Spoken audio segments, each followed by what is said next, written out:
Hello, this is Dr. Joe Trout from the physics program at Stockton University, and we'll continue on with our lecture, An Introduction to Race, Racism, and Critical Race Theory, and understanding the concepts and their impacts.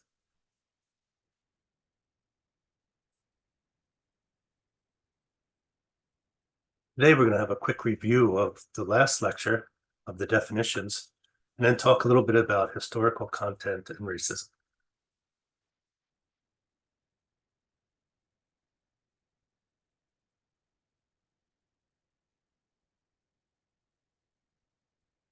So first, we defined critical race theory, and we said critical race theory is a theoretical, academic, and intellectual framework that examines the ways in which race and racism intersect with politics, culture, and the law.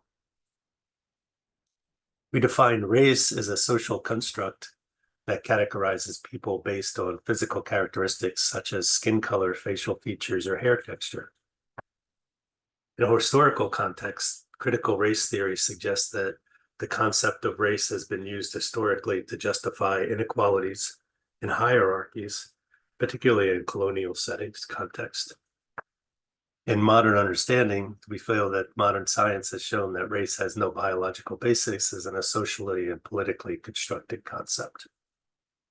And some feel that an understanding of race is crucial for understanding issues of racism and inequality. Racism is defined as a belief that different races possess different characteristics, abilities, or qualities that justify discrimination or prejudice against people based on their race. Ethnicity refers to the shared cultural practices, perspectives, and distinctions that set apart one group of people from another. These include language, religion, traditions, and cultural heritage. So the key components are language, so they have some common linguistic heritage, and religious, they may share some religious beliefs and practices. Traditions, so they have cultural practices and rituals, and cultural heritage, so a collective history and ancestral roots. So key characteristics of ethnicity is a cultural identity. Members of an ethnic group often identify with their group through common cultural traits, a common ancestry. So they often share a common ancestry or historical experience, and a geographic origin. So they can be linked to a specific region or country. There's a few different types of racism, and here's some that are defined. The individual racism are personal beliefs and actions that support racial superiority and discrimination. There's institutional racism, so policies and practices within organizations and institutions that systematically disadvantage certain racial groups. And there's systematic racism, so this is a complex interaction of policies, practices, and cultural norms that perpetuate racial inequalities and disadvantages. A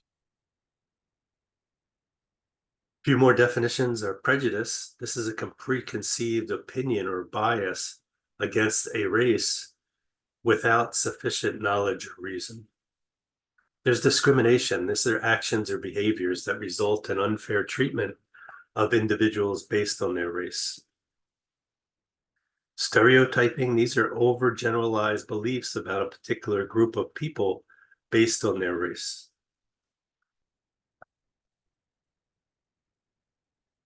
Prejudice involves forming a preconceived opinion about a person or a group without adequate knowledge, thought, or reason.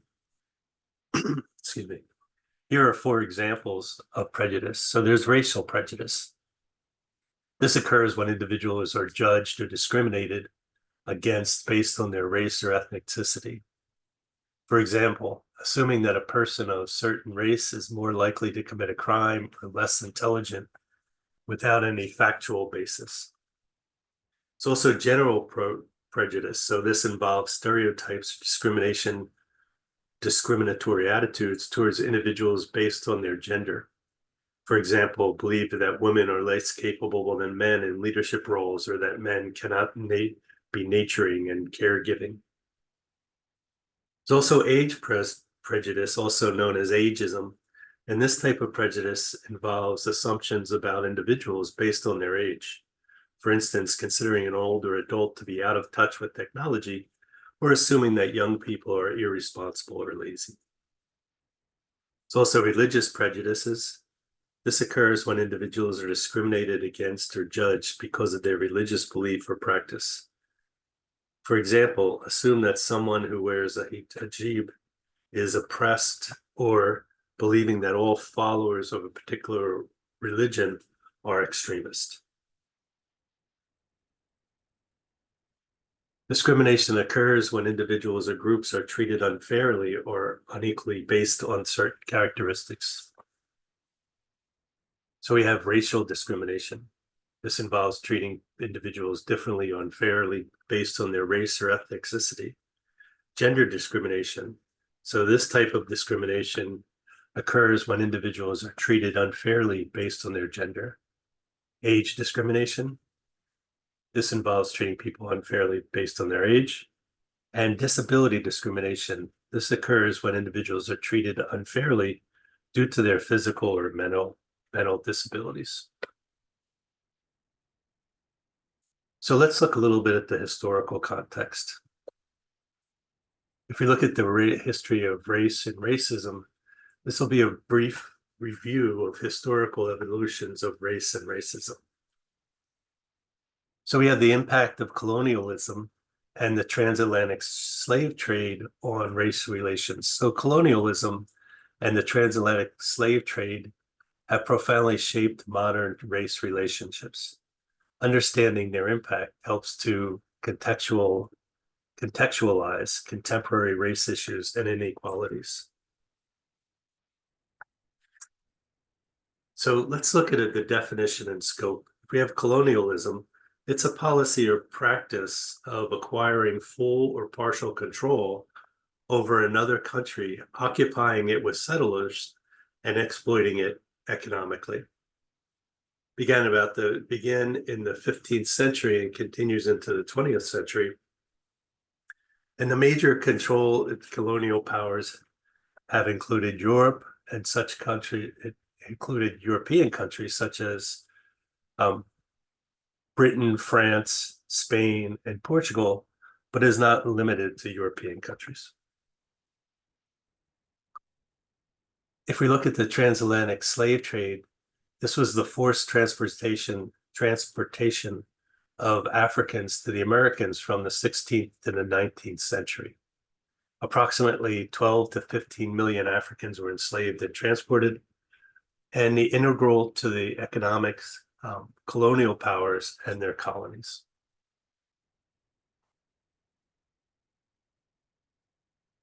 Racial hierarchies are colonialism and slavery established and reinforced racial hierarchies, positioning Europeans as superior and Africans and indigenous people as inferior. Ideologies or pseudo-scientific theories and cultural narratives were developed to justify these hierarchies. There's also social and economic disparities and the legacy of inequality. So there's wealth disparities. So enrichment of colonial powers and impoverishment of colonialized nations created lasting economic disparities. The access to resources, so unequal access to education, healthcare, and political power, continues to affect racial minorities. So cultural impacts and erasure and resistance. So cultural erasure is a colonialization often involves the suppression or destruction of native cultural language. There's also cultural blending, so the enforced coexistence led to blending of cultures seen in music and cuisine and religion. Resistance movements, so colonialized people and enslaved individuals resisted through revolts and the preservation of traditions and creation of new cultural identities.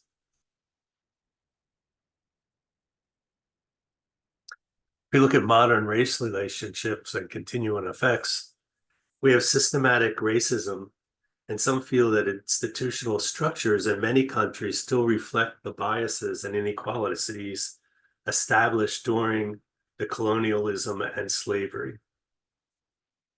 There have been social movements, so movements like the civil rights, Black Lives Matter, and decolonization efforts seek to address and rectify these historical injustices.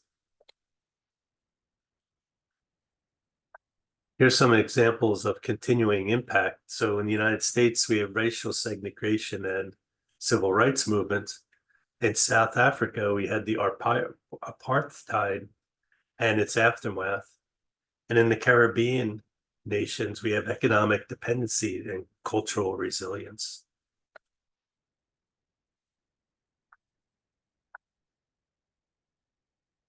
So some feel that addressing historical injustices are the pathways to reconciliation. So for instance, we have education, so we can promote the awareness of colonial and slave trade histories, reparations, financial compensations and policies to address past injustices, and cultural revival, supporting the revival and celebration of suppressed cultures. In summary, the impact of colonialism and the transatlantic slave trade are deep-rooted and multifaceted, and addressing these impacts requires a comprehensive understanding of history, as well as the sustained efforts towards equality and justice. In the United States, you had the Civil Rights Movement, which was a pivotal struggle for equality and justice, primarily aimed at ending racial segregation and discrimination against African Americans. It spanned several decades, but it was most intense during the 1950s and 60s. Here's some key events and figures that played crucial roles in the movement. In 1954, there was Brown versus the Board of Education. This was a Supreme Court case, declared state laws establishing separate public schools for Blacks and whites to be unconstitutional, thus overturning the separate but equal doctrine established by Plessy and Ferguson in 1896. There was the Montgomery bus boycott. So this was sparked by Rosa Parks' refusal to give up her seat in a bus. And this boycott lasted for over a year and led to a Supreme Court decision declaring segregation on public buses unconstitutional. There's Little Rock 9. So 9 African-American students were enrolled in Little Rock High School in Arkansas, but faced violent opposition from segregationists. Federal troops were brought in to maintain safety. There were also sit-ins in the 1960s. So, for instance, in Greensboro sit-in in North Carolina, it was a nonviolent protest, involved African-American students sitting in segregated lunch counters and refusing to leave until served. The Freedom Rides in 1961, so interracial groups travels in a bus through the South to challenge segregation. There was the March on Washington for Jobs in 1963, and this was a massive rally highlighted by Martin Luther King Jr.'s "I Have a Dream" speech. In 1964 was the Civil Rights Act. This was a landmark legislation outlawing discrimination based on race, color, religion, sex, or national origin, and prohibited segregation in public places.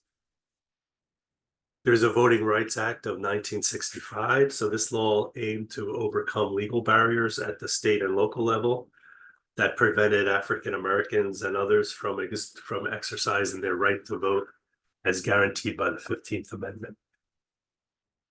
Selma to Montgomery marches, a series of marches in Alabama to demand voting rights, culminating in the violent confrontation at the Edmund Pettus Bridge, and eventually leading to the passing of the Voting Rights Act. The impact of colonialism and the transatlantic slave trade on race relationships. So this is a historical context and some modern implications. So colonialism is a practice or policy of control by one country over another, or another country or territory. It involves the subjugation and exploitation of the colonized area, often through settlement and economic dominance.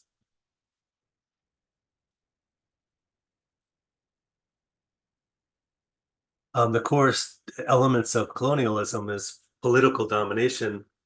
So this is an establishment of governance structures that control by the colonizing power, implementing laws and policies that serve the interest of the colonizer. There's also economic exploitation, so extracting resources from the colonized territory for the benefit of the colonizing country, and utilizing local labor for production and exports of goods back to the colonizing nation. It's also cultural imposition, so imposing a colonizer's culture, language, religion, and social norms on indigenous people, and suppressing and often eradicating local traditions, languages, and cultural practices. It also involves settlement, so establishing colonies with settlers from the colonizing country and creating settler communities that often receive privileges over the indigenous population. So colonialism was most prominent from the 16th to 20th century. And once again, it was driven by powers such as France, Britain, Spain, Portugal, and the Netherlands and Belgium, but not limited to these countries. The motivations include economic gains, spreading religion and cultural and strategic advantage, and beliefs in European superiority. The impacts of colonialism. So there is an economic impact. So there is long-term economic dependencies to disruption of local economies and wealth extraction. There's also social impact. So alteration of the social structure, introduction of new social hierarchies, and widespread displacement. There's cultural impact. So loss of an indigenous cultures, languages, and traditions, and their imposition of foreign cultural norms. And political impact, creation of artificial borders, governance structures favoring the colonizers, and lasting political instabilities. In conclusion, colonialism is a complex and multifaceted process with profound and enduring impacts on the colonized regions. Understanding its definition and components help in comprehending the historical and contemporary implications of the colonial practices.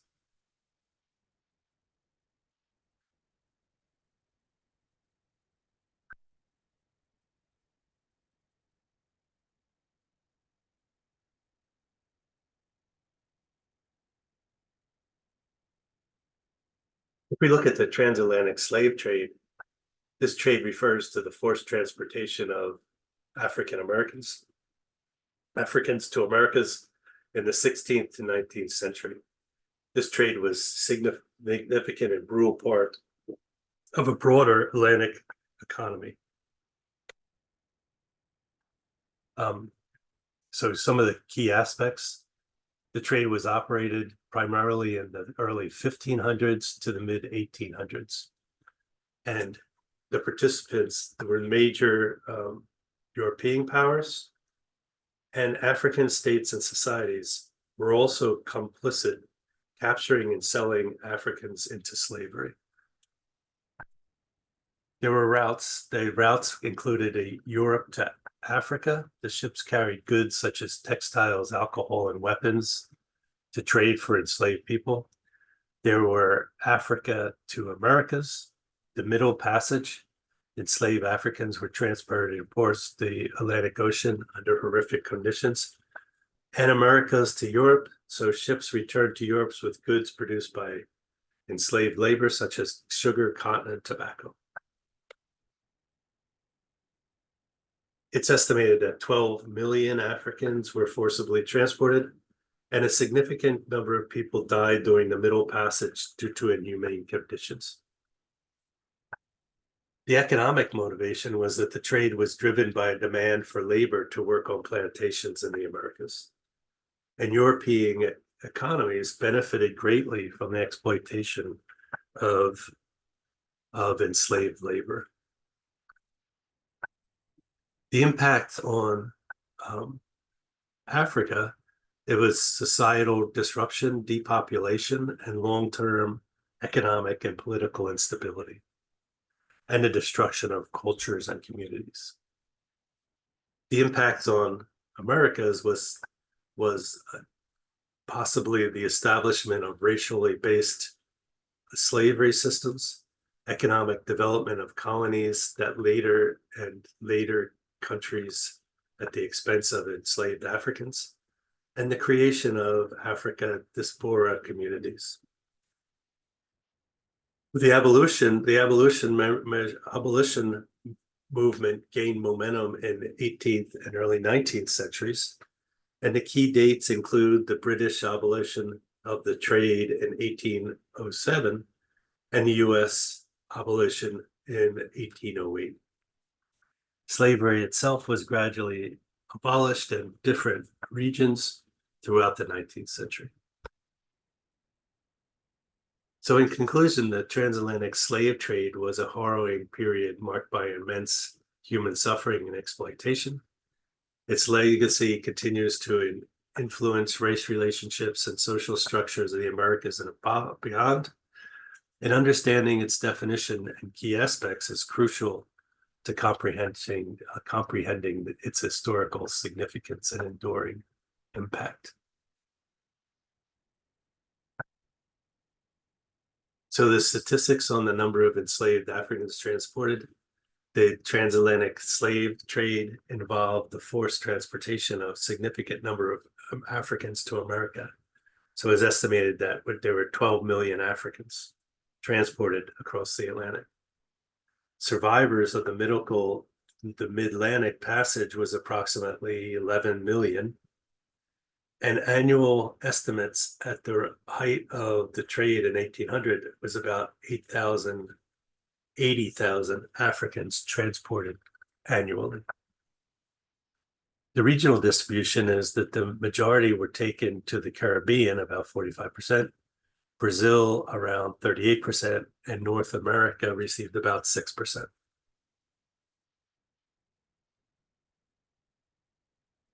The demographic impact on African societies, so the population declined. So the removal of millions of people, particularly young and able-bodied men and women, led to a significant population decline in many regions of Africa. Some estimates suggest that the population could have doubled its size by the end of the 19th century, if not for the slave trade. There was a gender imbalance, so the demand for male laborers led to gender imbalances with a disproportionate number of men being captured and transported. The imbalance had long-term effects on family structure, marriage patterns, and social organization. The economic disruption, that capture and export of skilled and productive individuals, disrupted local economies, and agricultural productivity declined in many countries, faced economic instability. There's also social and political unrest. So the slave trade fueled conflicts and wars among African states and societies as they captured and sold each other's people. And this led to an increased militarization and political fragmentation, weakening African states. It's also a cultural loss. The displacement of millions of people led to a loss of cultural practices, languages, and traditions. Oral histories, traditional knowledge, and cultural heritage were disrupted or lost.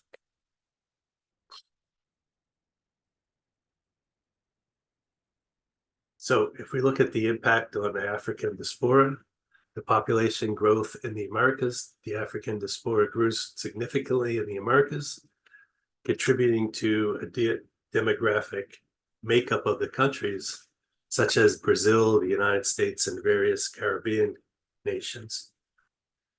The African descended populations became significant parts of the culture and demographic landscape of these regions. There's also the blending of African cultures with European indigenous cultures in the Americas led to the creation of new cultural forms. And examples include practice like voodoo in Haiti, and as well as musical genres such as jazz, blues, and reggae. Socioeconomic challenges, so the enslaved Africans were descendants faced systematic discrimination, lack of economic opportunities, and social marginalization.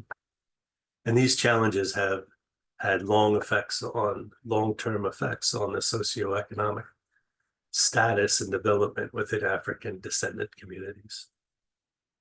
There's also resistance and identity formation. So despite the harsh conditions, enslaved people and their descendants resisted oppression through rebellions, maintaining cultural practices, and forming new identities. The legacy of resistance and resilience continues to influence social and political movements such as the civil rights movements in the United States and the anti-cultural struggles of the Caribbean.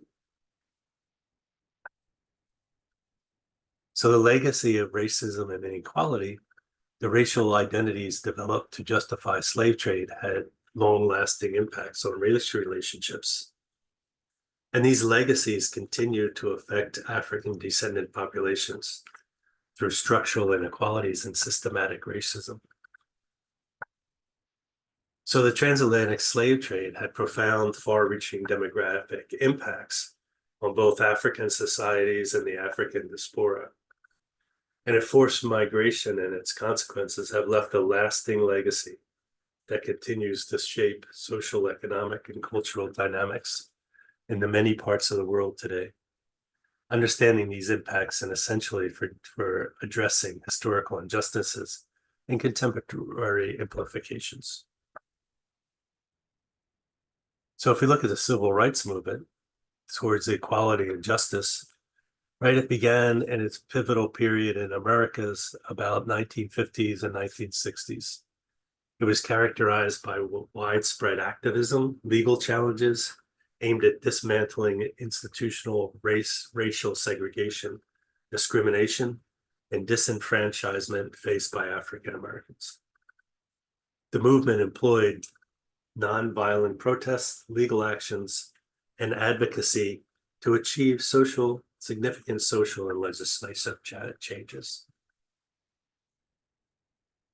The civil rights movement profoundly reshaped American society. It led to the end of legal segregation, secured voter rights for all people, and paved the way for further social justice movements. And the success in achieving legal and social reforms marked a turning point in the nation's history. Some of the major milestones was, as we said, Brown versus the Board of Education, overturning the separate but equal doctrine, the Montgomery bus boycott sparked by Rosa Parks' arrest for refusing to give up her seat, the Little Rock Nine, the 9 African-American students enrolled in Little Rock Central High School, and the Greensboro sit-in in 1960, where 4 African-American college students initiated a sit-in at a segregated Woolworth's lunch counter. There were the Freedom Rides, so activists rode interstate buses into the segregated South. There's a March for Freedom, for Jobs and Freedom in 1963, which was about 250,000 people. The Birmingham campaign, which was a series of nonviolent protests in Birmingham, Alabama. And much of this led to the Civil Rights Act of 1964, which is landmark legislation prohibiting discrimination based on race, color, religion, sex, or national origin, and the employment practices and public accommodations. Selma to Montgomery marches, which 3 protest marches highlighted the struggle of voting rights. The Voting Right Act of 1965, which eliminated barriers for all people to vote, and including literacy tests and poll taxes. There's also the Fair Housing Act of 1968, was also known as the Civil Rights Act of 1968, which prohibited discrimination concerning the sale, rental, or financial financing of houses based on race, religion, national origin, or later sex. These events collectively represent significant milestones in American history. Some of the post-civil rights events, so we had the affirmative action policies of 1970 till the present. We also saw some things like the Rodney King beating and the Million Man March and the election of Barack Obama. There was also the Trayvon Martin shooting, the Charleston church shooting, and the Colin Kaepernick national anthem protest, and the Unite the Right rally and Charlottesville violence in 2017. This was followed by the George Floyd murders and the Juneteenth recognition as a federal holiday. These events demonstrate the ongoing struggles and achievements in the fight for racial equality and justice following the civil rights movement, reflecting both progress and persistence challenges faced by African Americans. So next time we'll talk about the basis of critical race theory, and thank you for your time.